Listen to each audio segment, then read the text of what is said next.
الحمد لله نحمده ونستعينه ونستغفره ونؤمن به ونتوكل عليه ونعوذ بالله من شرور أنفسنا ومن سيئات أعمالنا من يهده الله فلا مضل له ومن يضلله فلا هادي له ونشهد أن لا إله إلا الله وحده لا شريك له ونشهد أن سيدنا ومولانا محمدا عبده ورسوله أرسله بالحق بشيرا ونذيرا وداعيا إلى الله بإذنه وسراجا وقمرا منيرا أما بعد فأعوذ بالله من الشيطان الرجيم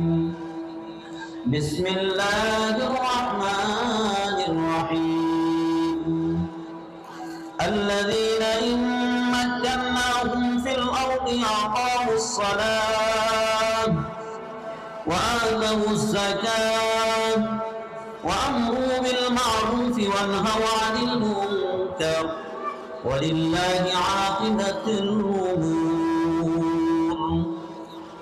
وقال رسول الله صلى الله عليه وسلم كلكم راع وكلكم مسؤول عن رعيته أو كما قال عليه الصلاة والسلام.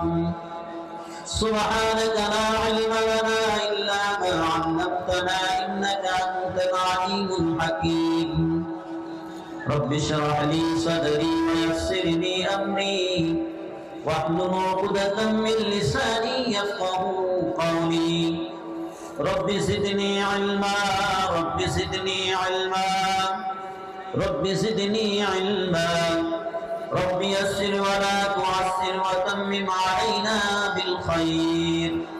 وقال تعالى في شان حبيبه ومحبوبه ومعشوقه مخبرا وآمرا إن الله وملائكته يصلون على النبي يا أيها الذين آمنوا صلوا عليه وسلموا تسليما. شوي محبة درود إبراهيم كريم. اللهم صل على محمد وعلى آل محمد كما صليت على إبراهيم وعلى آل إبراهيم إنك حميد مجيد. اللهم بارك على محمد وعلى آل محمد كما باركت على إبراهيم وعلى آل إبراهيم إنك حميد مجيد. بلغ العلا بكماله كشف الدجى بجماله حسنت جميع خصاله صلوا عليه وآله. سبحان ربك رب العزة عما يصفون وسلام على المرسلين والحمد لله رب العالمين. الحمد لله আল্লাহ জাল্লা শাআনুহুর দরবারে লাখ কোটি শুকরিয়া যে মহান রব্বুল আলামিন আমাদেরকে সুস্থ অবস্থায় সুস্থতা দিয়ে আল্লাহ তাআলার মহান একটি হুকুম এশারের 4 রাকাত ফরজ নামাজ সুন্নাত বেতের পরে জালিসুর রহমান জান্নাতি বাগানে বসার তৌফিক দান করছেন। এই জন্য সবাই অন্তরের অন্তরস্থল থেকে কালিমাতুশ শুকর আদায় করি আলহামদুলিল্লাহ। আপনারা অনেকেই জানেন আমি অসুস্থ, এখনো অসুস্থই আছি, কিন্তু মাহফিল তো আমার আপনার মাহফিল। তো মাহফিলকে সুন্দর করার জন্য আমাদের আপ্রাণ চেষ্টা করা চাই। আমাদের এই গ্রামে 3 গ্রামের অনেক মানুষ আছে, সব মুসলমান, ঘুরতেছে বেড়াইতেছে, দায়িত্ব জ্ঞানহীন ভাবে চলতেছে। কি জন্য আসলো, কি করতে আসছে, কি করবে সে এখন খুঁজে পাচ্ছে না, বিভিন্ন জায়গায় দৌড়াদৌড়ি করছে। আল্লাহ পাকের অসংখ্য শুকরিয়া, বাইতুস সালাম ঈদগাহের উদ্যোগে তৃতীয় বার্ষিক ওয়াজ ও দোয়ার মাহফিলের সম্মানিত সভাপতি হযরতুল আল্লাহ হযরত মাওলানা আফজালুল ইসলাম সাহেব দামাত বারাকাতুহু, দিগার আমন্ত্রিত ওলামায়ে কেরাম, মঞ্চে উপবিষ্ট আল্লাহ তাআলার প্রিয় বান্দা হযরত ওলামায়ে কেরাম, আমার সামনে বসা ব্রাদারানিল ইসলাম, পর্দার আড়ালের মা ও বোনেরা, সর্বপ্রথম ওই রবের শুকরিয়া আদায় করা যায় যেই রব আমাকে আপনাকে মুসলমান হিসাবে দুনিয়াতে পাঠাইছে। এই জন্য শুকরিয়া আদায় করা দরকার আছে না নাই? সবাই শুকরিয়া আদায় করতে পারবো? একটু জোরে বলি আলহামদুলিল্লাহ। আদমিয়ত দাদাই বাজম মুসলমান করদাই, আদমিয়ত দাদাই বাজম মুসলমান করদাই, আখদা কুরবা সওয়াব ইহসান আর ইহসান করদাই। আল্লাহ তাআলা আদম সন্তান বানাইছেন, এটা একটা শুকরিয়া। কি বানাইছেন? আদম সন্তান মানে মানুষ বানাইছেন। আমার আপনার রূপ গরু ছাগলের ভিতরে দিতে পারতেন কিনা বলে বলেন? আমার আপনার রূপ, আমার এই যে শরীরটা দেখা যায়, এই শরীরের কোনো দাম নাই, শরীরের কোনো মূল্য নাই। এই শরীরের মূল্য হয়েছে যেই সময় রূপ নামক দামি একটা জিনিস আল্লাহ তাআলা এই রূহের ভিতরে ঢুকায় দিছেন, এই বডির ভিতরে ঢুকায় দিছেন, ওই সময় আমার আপনার দাম হয়েছে দুনিয়ার সমস্ত মানুষ আমাকে আপনাকে চিনে, নাম ধরে ডাকে। কে যায়? আব্দুর রহমান যায়। কে যায়? এটা আবু হুরায়রা যাইতেছে। ওটা কে যায়? আজমল যাইতেছে। ওটা কে যায়? সাজার মিয়া যাইতেছে। কি নাম বলে কি বলে না? আর যখন এই রূহটা নিজের শরীর থেকে বের হয়ে আসমানে চলে যায়, তখন ওই শরীরটাকে আর কেউ বলে না এটা আবু হুরায়রা। তখন কি বলে বলেন? কি বলে? তখন লাশ বলে, ও ভাই, আপনার শরীরের থেকে এই রূহটা বের হওয়ার আগে, লাশ বলার আগে আপনি সোজা পথে চলেন, অন্যথায় বিপদ আছে। কি বলেন? বিপদ আছে না নাই? জোরে বলা লাগবে, বিপদ আছে না নাই? আপনারা আমার ঘুমার বয়ান শুনেন, কথাবার্তা বলবেন, ওই সময় কথা বলেন, এখন বলবেন না? হ্যাঁ, কথা বলবেন। বক্তারা যখন কথা বলে বলতে বলে তখন আপনিও বলবেন, তাহলে বক্তার ভিতরে স্পিরিট বাড়ে, তখন বক্তা সুন্দর মতো উপস্থাপন করতে পারে কথাগুলা। তো আমার আপনার দাম কোন সময় হয়েছে? ওই রূহ নামক জিনিসটা দিছে। ওই রূহটা যদি আল্লাহ তাআলা গরু ছাগলের ভিতরে দিয়ে দিতেন, আমাকে কেউ আবু হুরায়রা বলে ডাক দিত না। আমার রূহটা যদি ভেড়ার ভিতরে দিতেন, আমারে কেউ আবু হুরায়রা বলে ডাক দিত না। যখন আমার আপনার রূহটা আমার আপনার বডির ভিতরে দিছে, মানব জাতির ভিতরে যখন রূহ দিয়া দিছে, ওই মানব জাতি মানব নামক কাঠামোর ভিতরে রূহ দেওয়ার কারণে আল্লাহ তাআলা আমাকে আপনাকে আশরাফুল মাখলুকাত বানাই দিছে। আরো জোরে বলেন না সুবহানাল্লাহ। হ্যাঁ, সুবহানাল্লাহ বলে লাভ আছে না লস? লাভই লাভ। সুবহানাল্লাহ ঘুম আসতেছে না, খালি সুবহানাল্লাহ করতে থাকেন। সুবহানাল্লাহ সুবহানাল্লাহ সুবহানাল্লাহ সুবহানাল্লাহ সুবহানাল্লাহ সুবহানাল্লাহ করতে থাকেন। আরে ঘুম আসতেছে না, আপনি মোবাইলটা নিয়ে দেখতেছে, খালি ভিডিও দেখতেছে, অশ্লীল ভিডিও দেখে, শুধু খারাপ ভিডিও দেখে। আমি একবার মনে করছিলাম ওই সম্পর্কে আলোচনা করব, কিন্তু দায়িত্ব সম্পর্কে আলোচনা করা দরকার। তো আমাকে আপনাকে যে মানুষ আল্লাহ বানাইলেন, এটা আল্লাহ তাআলার শুকরিয়া। মানুষ মানে আশরাফুল মাখলুকাত, মানুষ মানে আশরাফুল মাখলুকাত। মানুষ বানাইলেন, মানুষ বানাইয়া আল্লাহ তাআলা কোন হিন্দুর ঘরে জন্ম দিলেন না, কোন ইহুদি খ্রিস্টানের ঘরে আল্লাহ জন্ম দেন নাই। আল্লাহ তাআলা আমাকে আপনাকে মানুষ বানাইয়া মুসলমানের ঘরে জন্ম দিলেন। সুবহানাল্লাহ। পারতেন আল্লাহ হিন্দুর ঘরে দিতে পারতেন, ইহুদির ঘরে দিতে পারতেন, নাস্তিকের ঘরে দিতে পারতেন, মুরতাদের ঘরে দিতে পারতেন, বুদ্ধিজীবী যারা বুদ্ধি বেচিয়া বেচিয়া সংসার চালায় তাদের ঘরে দিতে পারতেন, কিন্তু আল্লাহ দেন নাই। আল্লাহ পাক রব্বুল আলামিন বান্দাকে মুসলমানের ঘরে জন্ম দিয়া দামি বানাইয়া দিছে। আদমিয়ত দাদাই বাজব মুসলমান কর দেই, আদমিয়ত দাদাই বাজব মুসলমান কর দেই, আবদা কুরবা সওয়াব ইহসান ইহসান কর দেই। মুসলমান বানাইলেন আবার একের পর এক ইহসান করেন।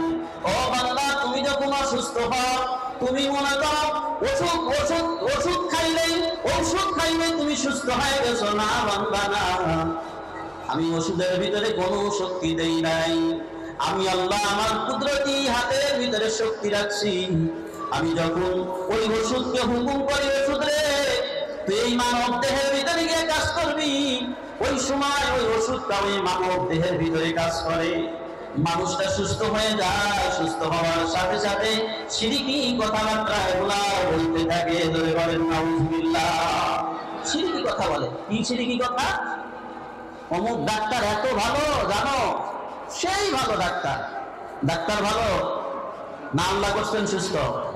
আল্লাহ বলতেছেন ফাইযা মারিজতুম ফাহুয়া ইয়াশফিন, ওয়াইযা মারিজতুম ফাহুয়া ইয়াশফিন।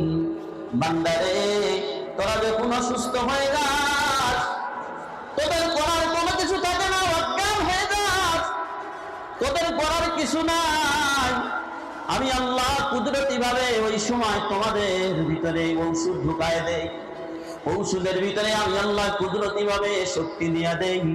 কুদরতি ভাবে শক্তি দেওয়ার কারণে তুমি বান্দা সুস্থ হয়ে যাও, যেন আমার গোলামি সব সময় করো। কিন্তু বান্দা তুমি গোলামি করলা না, তুমি আমার নাফরমানি করলা। ওষুধটা ভালো ছিল, ডাক্তার ভালো ছিল না, ওষুধের কোনো শক্তি নাই, ডাক্তারের কোনো শক্তি নাই। শক্তি আছে কার? কেউ বলেন শক্তি আছে কার? শক্তি আছে একমাত্র আল্লাহ। আমাকে আপনাকে মুসলমান বানাইছেন, এটা একটা দামি জিনিস দিচ্ছেন, সবচেয়ে দামি জিনিস। আল্লাহ তাআলা ঈমান দান করছেন। ঈমানের কত দাম! এক জাররা পরিমাণ ঈমান নিয়ে যদি কোনো বান্দা কবরে যাইতে পারে, এক জাররা পরিমাণ ঈমান নিয়ে যদি কোনো বান্দা কবরে যাইতে পারে, রাসূল বলেন, ও আমার উম্মতেরা শোনো, আল্লাহ তাআলা এই দুনিয়ার 10 দুনিয়ার সমান একটা জান্নাত তোমার জন্য বরাদ্দ করে দিবে। সামান্য জাররা, খালি চোখে দেখা যায় না, জাররা খালি চোখে দেখা যায় না, মাইক্রোস্কোপ লাগে এটা দেখতে হলে, অনুবেক্ষণ যন্ত্র লাগে দেখতে হলে। এইরকম ঈমান নিয়ে আপনি কবরে গেছেন, আপনার জন্য জান্নাত বরাদ্দ। কারণ ঈমানের দাম কত? ওই ঈমান আল্লাহ তাআলা আমাকে আপনাকে দান করছেন। ভাই, আমি আপনি চারটেখানি মানুষ, আমার আপনার দাম অনেক বেশি। তো আমাকে আপনাকে আল্লাহ তাআলা একটা দায়িত্ব দিয়ে পাঠাইছেন। দায়িত্ব, এই দায়িত্ব সম্পর্কে আমি আজকে আপনাদের সামনে সংক্ষেপে কিছু আলোচনা করব। দায়িত্ব কি? দায়িত্ব দিলেন এখানে 3টা বিষয়। একটা হলো দায়িত্ব, একটা কর্তব্য, আর একটা হলো অধিকার। তিনটা সম্পূর্ণ আলাদা আলাদা। দায়িত্ব ও বুঝেই না দায়িত্ব কি জিনিস, ও কর্তব্যটাকে দায়িত্ব মনে করিয়া করতেছে। আবার কোন সময় অধিকারকে এটাকে দায়িত্ব মনে করছে। যেমন মহিলাদের কাজ কি? ঘরের ভিতরে থাকা, স্বামীর সংসার করা। মহিলাদের কাজ হলো স্বামী কামাই করে এনে দিবে, সে পায়ের উপরে পা উঠাইয়া, পা নাচাই দিয়ে রান্না করবে, খাওয়াবে, স্বামীকেও খাওয়াবে, নিজেও খাবে। এটা তার দায়িত্ব। আর স্বামীর দায়িত্ব হলো তুমি বাইরে যাও, কাজ করে নিয়ে আসো। এখন এই কিছু নারীবাদীরা নারীর সঙ্গে সুর মিলাইয়া এরাও বলতেছে আমরা অধিকার চাই, ওরাও বলতেছে আমরা নারীদের অধিকার দেওয়া দরকার। নারীদের অধিকার ইসলাম দেয় নাই। বলেন নাউজুবিল্লাহ। নারীদের অধিকার ইসলাম যতটুক দিছে অন্য কোনো ধর্ম এত দেয় নাই। নারীদের অধিকার এত আল্লাহ তাআলা দিয়েছেন। হযরতে রাসূল করিম সাল্লাল্লাহু আলাইহি ওয়াসাল্লামের সাথে জয়নবের বিবাহ হবে। জয়নবকে বিবাহ করছেন কে? হযরতে যায়েদ ইবনে হারেসা রাদিয়াল্লাহু তাআলা আনহু। জয়নব রাদিয়াল্লাহু তাআলা আনহার বিবাহ। লম্বা চড়া ঘটনার দিকে যাইতে চাচ্ছি না, আমি এতটুকু বুঝাইতে চাই দায়িত্ব কি জিনিস, কর্তব্য কি জিনিস একটু বোঝা চাই। লক্ষ্য করি ভাই, হযরতে জয়নব রাদিয়াল্লাহু তাআলা আনহাকে বিবাহ হবে। আল্লাহ তাআলার কাছে শরমাইতেছেন, মানুষের কাছে সম্মান। আল্লাহ রাসূল বলেন, ইয়া রাসূলুল্লাহ, আল্লাহ তাআলাকে বলেন, ওগো আল্লাহ, আমার ছেলের বউরে আমি কিভাবে বিবাহ করি? এটা পালক পুত্রের বউরে কিভাবে বিবাহ করা যায়? পালক পুত্রের বউরে বিবাহ করা যায়, কি করা যায়? বিয়া করা যায়। কিভাবে বিবাহ? শরমাইতেছেন। আল্লাহ বললেন, না না না, আমি আসমানে তোমার বিবাহর ব্যবস্থা করে দিলাম, তুমি আগে মহারানা পরিশোধ করো। মহিলার দায়িত্ব নিলেন কে? জোরে বলেন কে? আল্লাহ দায়িত্ব নিলেন, আগে মহারানা পরিশোধ করো, তারপরে বিবাহ করো। দুনিয়ার সমস্ত মানুষগুলার, সমস্ত উম্মতি মুহাম্মাদি, সমস্ত মুস্তাজাবুদ দাওয়ার মানুষগুলার ভিতরে আল্লাহ ঘোষণা করে দিলেন, ওয়াকুন নিসাই সাদকাতিহিন্না নিহলা। তুমি তোমার বউর কাছে যাওয়ার আগে সদকা আদায় করো, মানে মোহর আদায় করো। মোহর আদায় করা ছাড়া তুমি তোমার বউর কাছে যাইতে পারবা না। বলছেন যে জন্য মোহর আদায় করা ওয়াজিব। মোহর তো আমরা মনে করি যে 10 লাখ 15 লাখ হইলেই তো আমি একটা বেড়া আইছি, এরকম খবরদার কেউ করবো না। ওই ছেলের কি 10 লাখ 15 লাখ টাকা দেওয়ার মতো সামর্থ্য আছে? যদি সামর্থ্য না থাকে তাহলে আপনি তার উপরে জুলুম করলেন। এই জুলুমের যে গুনাহ হয়, সেই গুনাহ নিয়ে কোনদিন হাসরের ময়দানে আপনাকে দাঁড়াইতে হবে। কারণ আপনি করছেন, আপনি সমাজপতি করছেন, আপনি বাড়ির কর্তা করছেন, এত টাকা মোহর করলেন কেন? উনি কি পারবে 15 লক্ষ টাকা আদায় করতে? সাইরা দেয়, যে সাইরা দেয়, আজকে দিন না থাকার কারণে সাইরা দিচ্ছে। এই জন্য প্রত্যেকের অধিকার, এটাকে জানা চাই। প্রত্যেকের কর্তব্যটা কি? কর্তব্যটাকে অধিকার নিয়ে ভিতরে ঢুকায়, অধিকারকে কর্তব্যের ভিতরে নিয়ে আসে, এটা না করা চাই। আমার আপনার কর্তব্য আছে, একটা দায়িত্ব দিয়ে আল্লাহ তাআলা পাঠাইছেন, একটা দায়িত্ব দিয়ে পাঠাইছেন। এই দায়িত্ব আমরা পালন করতে রাজি আছি না নাই? আল্লাহ তাআলা কিন্তু আমাদেরকে একটা দায়িত্ব দিয়ে পাঠাইছেন, এই দায়িত্ব আমার আপনার পালন করতেই হবে। পারবো না ইনশাআল্লাহ? হ্যাঁ, আমার আপনার দায়িত্ব কি? এটা সংক্ষেপে কিছু আমলের কথা বলি। 1 নম্বর আমার আপনার দায়িত্ব, 1 নম্বর আমার আপনার দায়িত্ব হলো নামাজ আদায় করা। কি করা বলেন? কি করা? নামাজ আদায় করা। শুধু পুরা দাড়ি বাঁধা যারা আমাদের মতো দাড়ি পেকে গেছে তারাই নামাজ আদায় করবে, বাকিগুলার দরকার নাই নাকি? এরকম না? সবার উপরে নামাজ ফরজ। যুবক যে বালেগ হয়ে গেছে তার থেকে নিয়ে একেবারে কবর পর্যন্ত যে পৌঁছতেছে তার উপরে নামাজ ফরজ করে দিয়েছেন। এটা তার দায়িত্ব, তার উপরে দায়িত্ব। 2 নম্বর, রমজান মাসে রোজা রাখা, এটা বান্দার উপরে দায়িত্ব, আল্লাহ তাআলা দায়িত্ব দিয়ে দিয়েছেন। 3 নম্বর, হজ করা, এটা বান্দার উপরে আল্লাহ তাআলা দায়িত্ব দিয়ে দিয়েছেন। 4 নম্বর, যাকাত আদায় করা, এটা আল্লাহ তাআলা বান্দার উপরে দায়িত্ব দিয়ে দিয়েছেন। আরেকটা দায়িত্ব আল্লাহ দিয়েছেন, যখন বাবা মারা যায়, ছেলে এবং মেয়ে যদি রেখে যায়, ছেলে মেয়ের মাঝে সম্পদটাকে সুন্দর মতো বন্টন করা, এটা পুরুষের জন্য দায়িত্ব। তার দায়িত্ব, পুরুষের দায়িত্ব। ভাই বোনকে ঠকায় দেয়, এমনটা আসে না নাই? বলছে, বোন রে তোরে 10 লাখ টাকা দিয়ে দিলাম, তুই যা, তুই তো অনেক বড় ধনী মানুষের বউ, তোর তো এত টাকা পয়সার দরকার নাই। না, এমন যদি হয়, বাপ মারা গেছে, শরীয়ত কি বলে? বাপ মারা গেছে, বাপ মরে যাওয়ার সময় 1 কেজি লবণ রেখে গেছে। কয় কেজি লবণ? সবাই বলেন কয় কেজি লবণ? 1 কেজি লবণ রাখছে। ওই 1 কেজি লবণ সমস্ত ওয়ারিসানদের ভিতরে বন্টন করতে হবে। এটা ভাইয়ের দায়িত্ব, বড় ভাইয়ের দায়িত্ব, মেজো ভাইয়ের দায়িত্ব। এই দায়িত্ব যদি পালন না করে কঠিন হাসরের ময়দানে আল্লাহ ছাড় দিবেন না, আল্লাহ ছেড়ে দিবেন না। আল্লাহ ডাক দেয়া বলবেন, এ বান্দা, তোমাকে যেই বাপের ঘরে জন্ম দিছিলাম, ওই মেয়েকেও সেই বাপের ঘরে জন্ম দিছিলাম, তুমি কেন সেই দায়িত্বটা পালন করো নাই? তুমি কেন তাকে ঠকাইলা? কোন কারণে ঠকাইছো? আমার কাছে জবাব দিয়ে যাও। নেক আমালের মাধ্যমে এত নেক আমল করছেন আপনি, নেক আমলের কোনো সীমা নাই। যে আমলের কারণে আপনি জান্নাতে যাইতে পারবেন, এমন পর্যন্ত আমল হয়ে গেছে। এই আমল যখন হয়ে গেছে, আল্লাহর সামনে আসতে আমল আল্লাহ তাআলা ফরজ, আল্লাহ তাআলা ঘোষণা করে দিলেন, এই বান্দা, যা তোর আমল নামার ভিতরে আমি দেখতেছি শুধু নেকি আর নেকি, তোর জন্য আমি আল্লাহ জান্নাত বরাদ্দ করে দিলাম, তুমি জান্নাতে চলে যাও। বোন এসে দাবি করবে, আল্লাহ, আমার ভাই আমার সম্পত্তি দেয় না, আমি না খেয়ে থাকছি, কোনদিন খবর নেয় না, আমি ছোট ভাই ছিলাম, বড় ভাই আমাকে ঠকাইছে, ছোট ভাই আমি মেজো ভাই ছিলাম, বড় ভাই আমারে ঠকাইছে, ছোট ভাই আমারে ঠকাইছে। আল্লাহ, আজকে তুমি কিভাবে জান্নাত দাও তাকে? আল্লাহ ডাকতে বলবেন, ও বান্দা, তুমি তোমার ভাইয়ের সঙ্গে যা আদান প্রদান আছে, দেনা পাওনা আছে, সব পরিশোধ করো। ওই সময় কি টাকার কোনো মূল্য আছে? নি টাকার মূল্য আছে?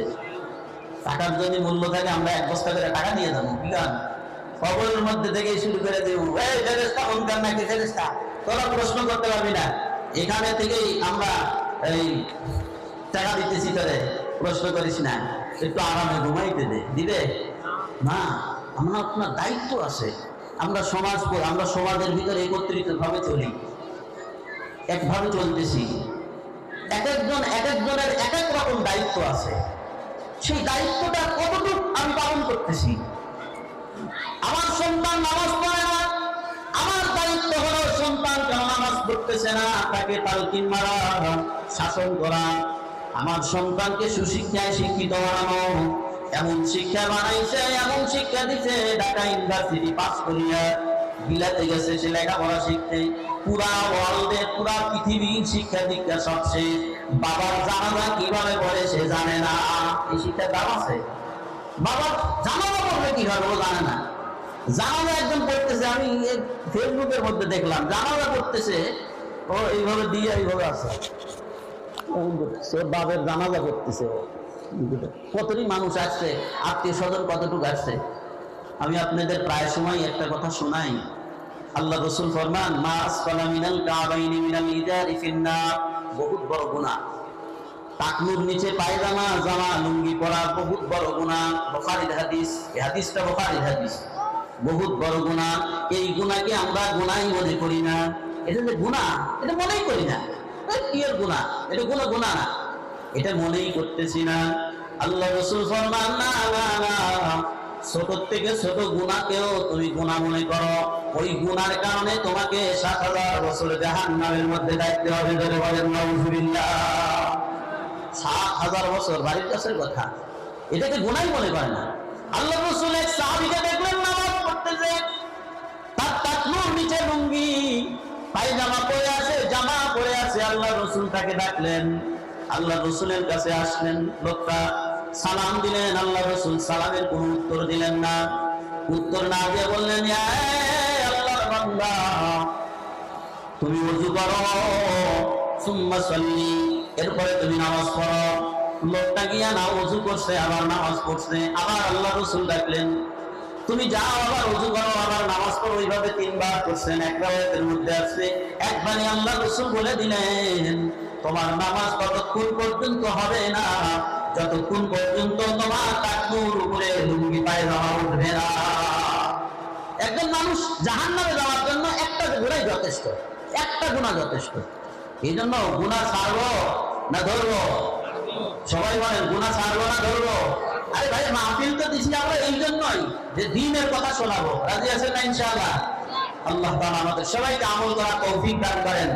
আমিন ওয়া আখিরু দাওয়ানা আলহামদুলিল্লাহি রাব্বিল আলামিন। আসসালামু আলাইকুম ওয়া রাহমাতুল্লাহি ওয়া বারাকাতুহু।